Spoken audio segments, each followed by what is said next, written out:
واش كاين السبع ولا لا؟ قبل ما نجاوب على هذا السؤال هذا غادي نرجعوا للماضي قبل عامين تقريبا، فين خرجوا بعض المواقع وقالنا بانهم هربوا واحد جوج ديال السبوعه من واحد الفيلا في النواحي ديال الرباط خنيفره، وقالوا بان خرج مول الفيلا من بعدها وقال لهم بانهم راه شدهم. من هنا غادي نرد الماضي وغادي نكتشف بان شحال من مره في النواحي ديال الرباط والصخيرات خرجوا بعض المواقع قالوا لنا هربوا واحد جوج سبوعه من شي فيلا.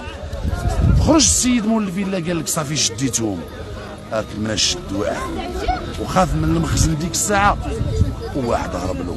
اذا الغابه اللي شاده من هنا حتى لزعير وحتى الوالماس والخميسات الرباط، وحنا بشحال هذه كطاقم شفت فيك كنت انا شفت مواقع اللي نشرات هروب اسد من احد الفيلات ديال شي واحد لاباس عليه، فيقدر ان هذاك السيد غير خاف وقال هرب لي السبع وشديته، ويقدر هذاك السبع هو اللي راه هنا.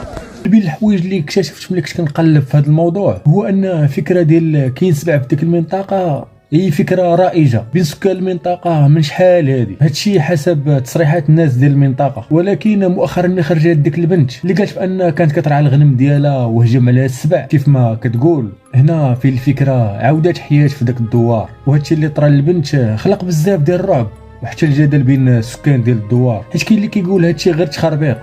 سمعت هادشي اللي وقع وسمعت اللي هادشي اللي دار وتفرجت في الفيديوهات بزاف، ولكن هادشي ما كاينش، حيت اصلا السبع الا لقاك ما غاديش يعضك ولا يشم فيك حتى الريحه، يعني يقدر ياكلك، حيت كنعرفوا السبوعه ماشي غادي يجي وغادي صافي غير يشوفك ويدوز، ما يمكنش. انت كما تيقولوا الاخوان احنا كنسمعوا باللي راه السبع كاين عندنا في المنطقه ديال الاثنين ايت بوخيو وتابعه للجماعه ديال السبت يطرحوا عملات خنيفره كما تيقولوا، حنا راه تنسمعوا باللي راه كاين، ولكن شي حاجه باش نشوفوها راه ما نقدروش نكذبوا. حنايا تيسمعوا تقريبا السيمانه هذه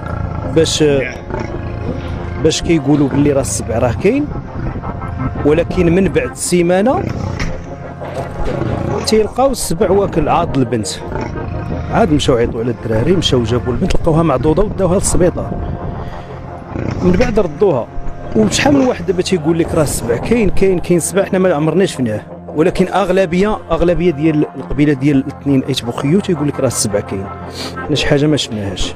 وكاين الفريق الاخر اللي كيقول ان كاين السبع بديك المنطقه ومتيق ان السبع كاين. ثلاث الحلال فاتوا يلا كيبقى فيهم غير راس تكلاو، يعني السبع هو اللي الناس هادو راه كيسقيو من بلاصه ديال السبع، راه كيمشي 5 كيلومتر باش يسقي. من بين الناس اللي شافوا السبع هو واحد السيد اللي كان غادي مع الصباح للسوق على البغل ديالو حتى بان ليه السبع. عرفت انا شنو شعلت البيل بان ليا، لقيت كيه هكا شعلت فيه قلت شي سبع مع شوفها قلتي راه السبع صافي، حيت بان ليا الزغب مهله قلتي واه ندير النعسه كيما هكا كيما وليتي دابا في التليفون، ومن هنا ناسل.